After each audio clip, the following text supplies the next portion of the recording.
Good morning, everyone. It's great to see all of you here on this beautiful sunny, warm Sunday day. Of course, we're in Austin in summertime, and that's every day is warm and sunny. Right? So, good to see all of you. We've been having fun with this work, and our lessons have been inspired by "You Are a Badass: How to Stop Doubting Your Greatness and Start Living an Awesome Life." How many of you are really ready to live an awesome life? I think we all are here for that reason, for that purpose.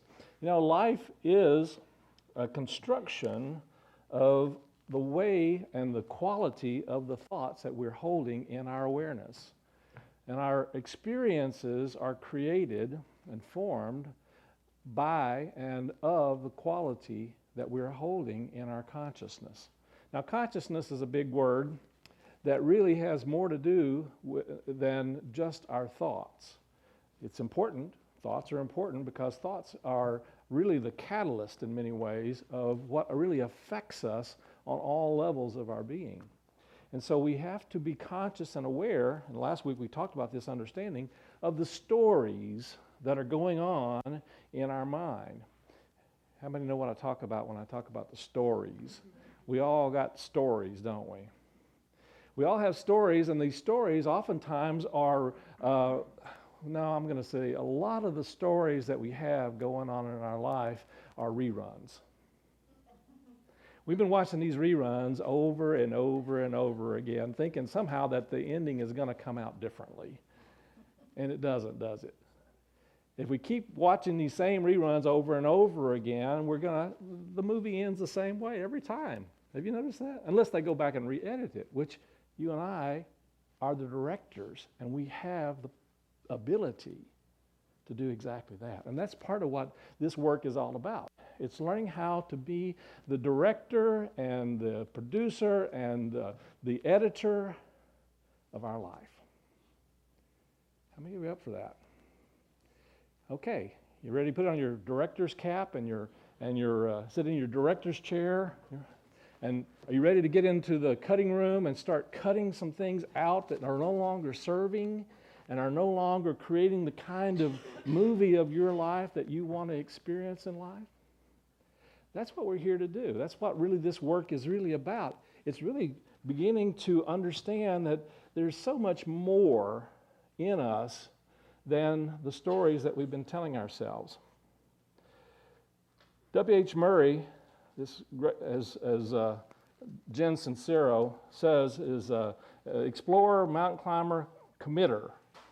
He says, until one is committed, there is hesitancy, the chance to draw back, always ineffectiveness. The moment one definitely commits oneself, then providence moves too. Yeah, so today we're going to talk a little bit about the C word. No, not that one. We're going to talk about commitment. What are you truly committed to?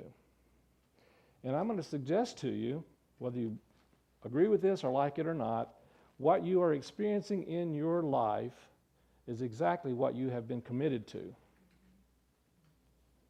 or it wouldn't be there. If you were committed to something else would have shown up.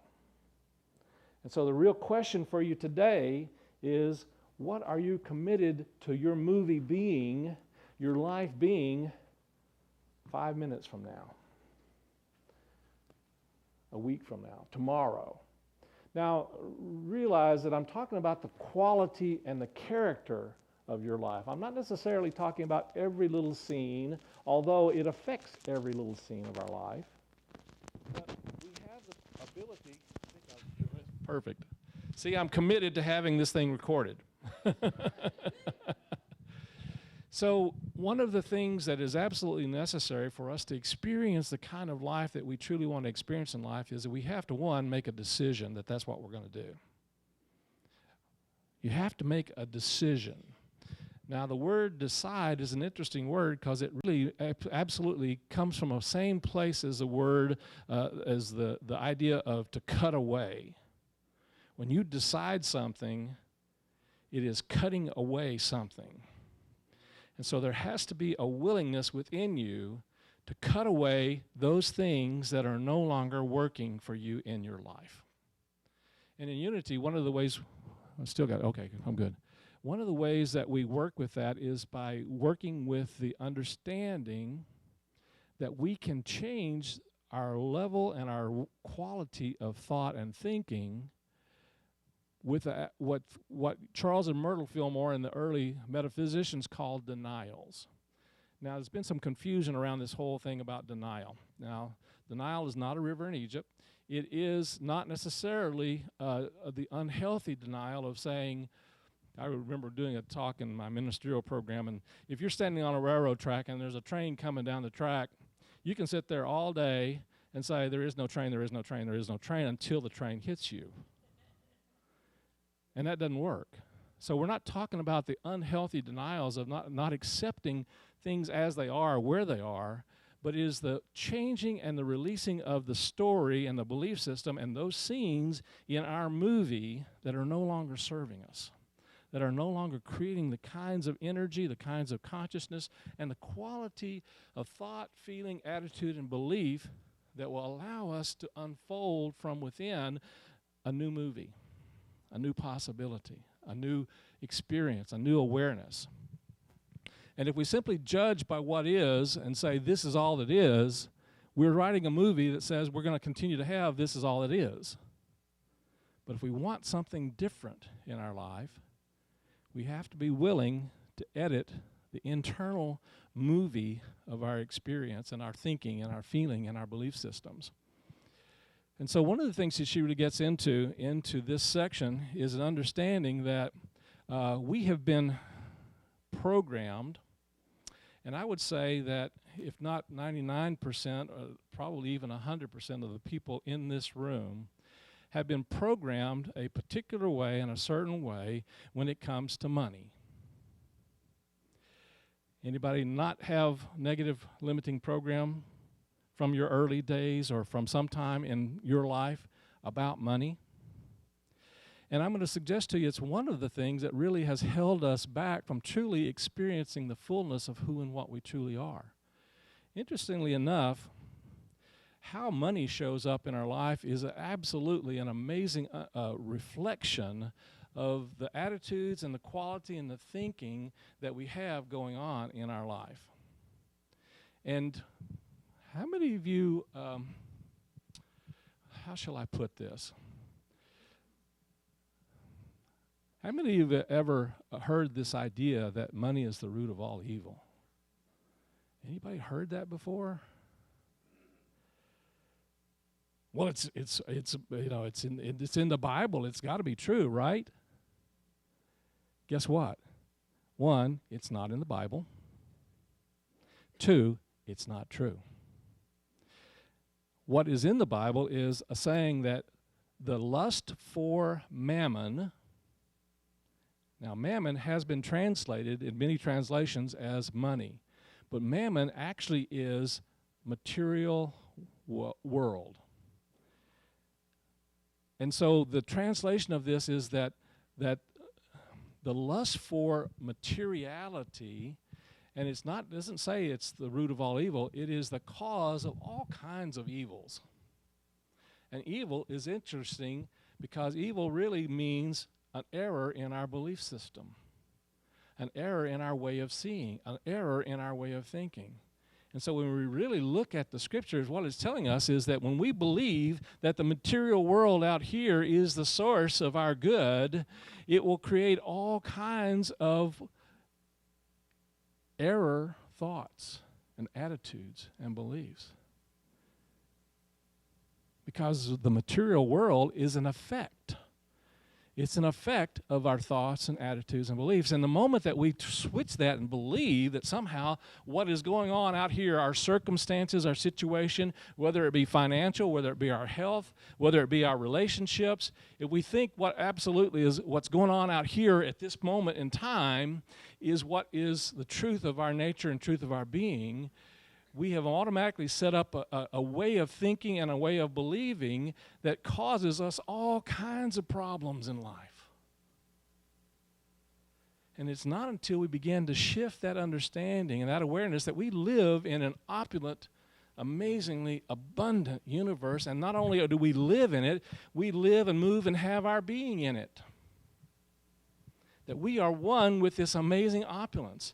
And we begin to change the film, the movie of our thinking and our feelings and our belief systems in such a way that we are continually learning how to reprogram the quality and the character of what's going on in us. We will begin to see experiences that unfold in a different way out here in the world. And we begin to see a movie that wins all kinds of awards. Julie and I like to watch movies. We like to go to watch the Oscars. And how would you like to get an Oscar for the movie of your life? This is the way you do it. You're all movie makers. You're the actors and actresses. You're the directors. You're the producers.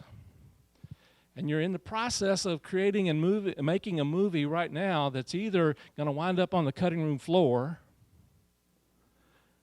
or you're going to create scenes that will go on forever and ever and inspire and direct and encourage not only yourself, but others around you. And so what I encourage you to do, invite you to do, is to really consider and make a choice. Make a decision. Make a decision that your life is going to be an Oscar-nominated winning movie. Now, you get to decide what the qualifications of that are, which is kind of sweet. You get to decide what does it mean to get an Oscar for your life. What are the qualifications for you for having the kind of life that you truly feel like is Oscar-worthy? And you define that. You want to define it in a very clear way, because your subconscious mind is extremely literal. And it's going to share and put out and create in a very literal way. The universe, interestingly enough, is very literal also. And so if you just say, I really would love to have, or I think I'd like to have, or maybe I'd kind of like to have, or wouldn't it be nice if I had, you fill in the blank. If that's the kind of thinking that you're doing right now, the universe is kind of going, well, it would be kind of nice, wouldn't it? Yeah, yeah, that'd be great. I know you kind of like to have that, but the question really is, do you really want it? And there's a principle at work in our lives that if we don't make a clear, distinct decision about what we want in our lives, the universe is going to be very clear and very distinct about not giving you wishy-washy, uncertainty, not knowing. And so until we really become clear about what the quality and the character of our life is going to be, and the type of life that we're going to experience, and then become specific about what that's going to look like, the universe doesn't have a clue what to allow and what to bring into your experience, and what to bring into your consciousness, and what to bring into your life. And so it's going to continue to create wonderful opportunities for you to experience confusion, and I don't know, and what ifs, and wouldn't that be nice? And so in Napoleon Hill's Think and Grow Rich, and rich is really a very large term. It's not just in terms of money. Money isn't, one of the things I remember some years ago, and I've had this happen a few times, teaching a class on prosperity. And, prosperity is one of the things that we teach in Unity, is that Charles Fillmore even said, it's a sin to be poor. Now, he was talking about not living to our fullest possibility and potential, and that includes in terms of our finances. And so I heard people say, well, prosperity is more than money, and that's absolutely true. But unfortunately, some people hold a belief system that says that because prosperity is more than money, that somehow excludes money. Prosperity does not exclude money, because there's only one presence and one power in this universe, in our lives, And if we are not clear on our energy around finances and money, believe it or not, we're not living to our full possibility and potential. Now, if we have a belief system that says money is the only thing, we're not living to a full possibility and potential either. But if we can somehow have this subconscious thinking that because money is not everything, we are then saying that money is not important, guess what? How would you like to hang around with a person, a friend, who says that you're really not very important and I can do without you, and you're really the root of all evil, by the way? How many of you would like to hang around that kind of person? Guess what? Money has an energy and a consciousness, in a sense, that really wants to hang around people that appreciates it. And so part of our work is learning how to have a different energy, a different consciousness, and a different relationship with this thing that we call money. It doesn't mean it's the center of our universe, and it doesn't mean that it's excluded from our life in any way. That it's there for us as a supportive energy and consciousness, and it's there for us in a way that allows us to experience life in a richer, fuller way. She has some interesting ways of talking about it.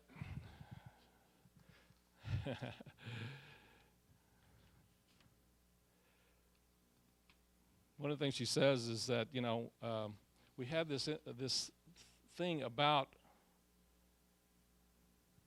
here's a quote from one of my favorite writers and authors, Anonymous.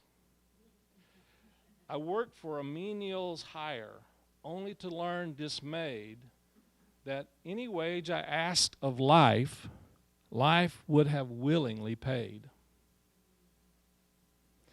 And so one of the questions really that she puts out there is, what are you allowing? What are you accepting? What are you willing to allow into your energy and your consciousness, both in terms of finances, but also in terms of health, in terms of love in our relationships, in terms of peace in our lives, or even for that matter in our world. You and I have this amazing power and ability to change the movies that are going on. The question really is, what are the movies that are playing? What's the story that's being the rerun that's continuing to go in your mind that sets you up for experiences that are not really for the highest good of you or someone else in your life? She says, I'm talking about expanding your beliefs. What is available to you in all areas of life? And she goes on to say, whether or not the money is currently in your bank account is irrelevant. She says, you either need to pay for it. So let me back up a little bit. Let me tell you a little bit about what she's talking about here. She had an experience some years ago where her car wasn't working well. She knew she needed a different car, and she had to make some changes. And so she went out and she looked for a CRV, an inexpensive car. She decided to go out and look for an inexpensive car. And at the same time, there was something in her that says, no, I need to live into my possibilities. So she began looking for a nicer car, one that really was what she wanted. The kind of vehicle that she really wanted to grow into and to really be in the energy of. And now this is a metaphor, so listen carefully here. What kind of vehicle do you want to be in life? What kind of vehicle do you want to be in relationship, in money, in your physical form? What kind of vehicle are you choosing? One that kind of gets you by and maybe gets you around occasionally, and are you really open to the possibility that the universe wants you to drive in a really, really nice vehicle? Now, she goes on to say, by choosing a really, really nice vehicle, you are putting yourself in a position where you need to be the kind of person that can pay for that really nice vehicle. And you need to become the person who can do that. But the question really is, and her experience was, she chose the vehicle, and then she manifested millions of dollars to pay for it. And that in even more. And so the question really is, what are you making choices about, and what are you choosing to settle for? Are you choosing to settle for, there's a great commercial out there. I don't remember what the commercial is for, interestingly enough, but it was a great commercial, and it says they were negotiating across the table, and the guy says, "Don't worry, my Swedish is good enough." And he goes and he says, "This man is very bendy," in Swedish. It's good enough. And he goes on to say, "Oh, yeah, okay." And they kind of look at it, kind of puzzled, and finally he goes, "And he really wants a hug." And what the man had said was, "We really need this deal." So the guy gets on the table, gets up off the table, goes around and gives him a hug. Didn't necessarily got the deal, though, but he thinks he does. We need to be clear about what we're asking the universe for, and good enough is what the universe will give us if that's what we're asking for and that's what we're choosing. But the universe will give us greatness if we're open to it, if we're willing to experience it, if we're willing to have our lives be the kind of lives that wins the Oscar. Now, you may not want an Oscar. That's okay. It's perfectly all right not to want an Oscar. It's perfectly all right not to live the kind of life that is, well, let me put it this way. One of the most profound things I remember hearing Wayne Dyer say some years ago, I got to hear him speak a couple of times actually, and always inspired me. And I don't remember the quote who he quoted, but I remember him saying, "Don't die with your music still in you." Don't die with your music still in you. There is music in you, there is beauty in you, there is wonder in you, there is abundance in you, there is life in you, there is peace in you, there is love in you that is crying in every way to be expressed and to come out in ways that will absolutely inspire and uplift and change and transform planet Earth. And we're all being called to live that life. To be the star in that movie, be the producer and director of that movie, yes, and even to be the boom person that has the microphone that makes sure that what we're putting out there and what we're saying is heard clearly. Let your life be a life that isn't a life of the Oscars. That's my inspiration from what Jen has been teaching us. Let your life be a badass movie that wins the Oscars. How many of you are ready to make that decision, that choice? How many of you are really ready to make that commitment? That means that everything that doesn't look like that is going by the wayside. You ready for that? All right, that's our lesson for this lifetime.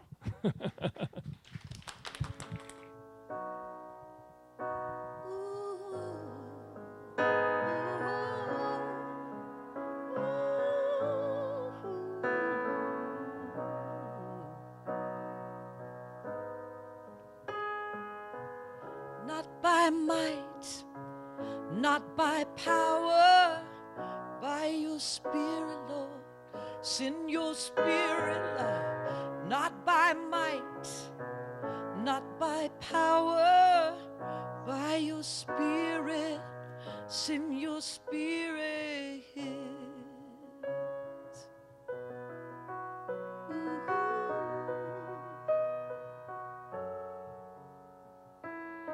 You are the fire, we are the temple. You are the voice, and we are the song. You are the God, and we are the people. You are the light,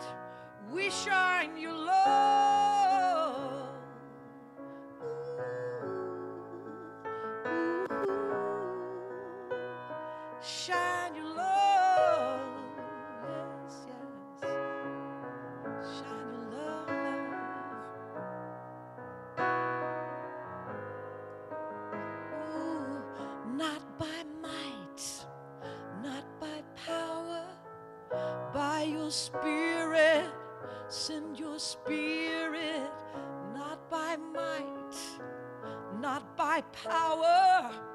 Send your Spirit, fill the spirits. Ooh, ooh, yeah. 'Cause you are the sounds out of the darkness. You are the light, grace upon grace, beauty from the ashes.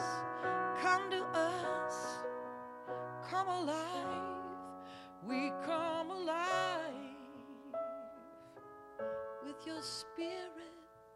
Send your Spirit, we're your Spirit of love, love. Spirit, send your Spirit of love.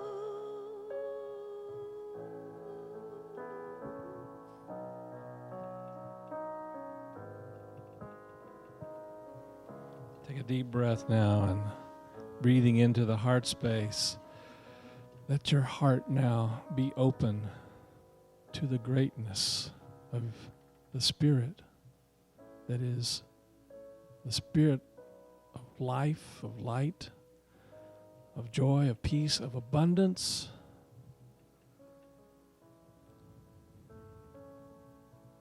Of strength and courage. All of the qualities of the divine are in you, waiting and working and moving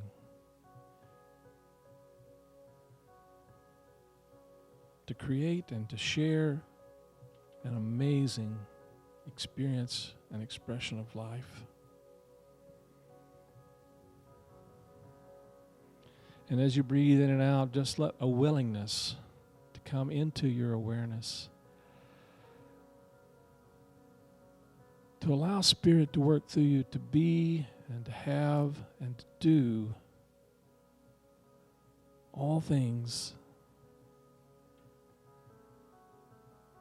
that are yours to do. To make the difference not only in your own life, but in the lives of those around you, and to have those ripple effects moving out into the world of qualities and characteristics that transform, that change, that uplift.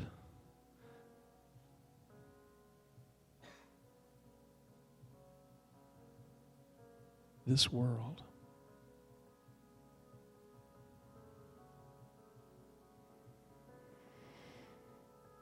Breathing in, I accept. Breathing out, I release. Breathing in, I affirm. Breathing out, I deny. Breathing in,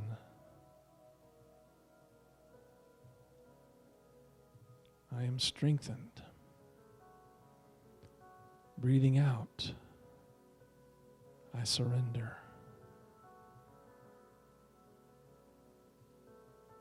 Breathing in, I am whole. Breathing out, I release. Let your awareness continue to flow in this beautiful creative power and ability that works in and through you in this time of stillness and silence.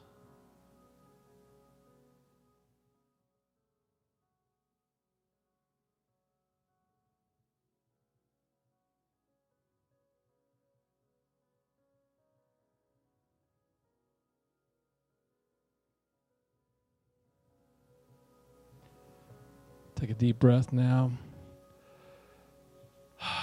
Breathing still in the heart space. Take a moment now to feel the energy of gratitude and joy for the unfolding of the beautiful life that you are choosing and you are committing to. And give thanks that it is already so. Take another nice deep breath. When you're ready, gently open your eyes. Let yourself be present here and now. And give thanks for the amazing unfolding that's already in process. And so it is. Amen.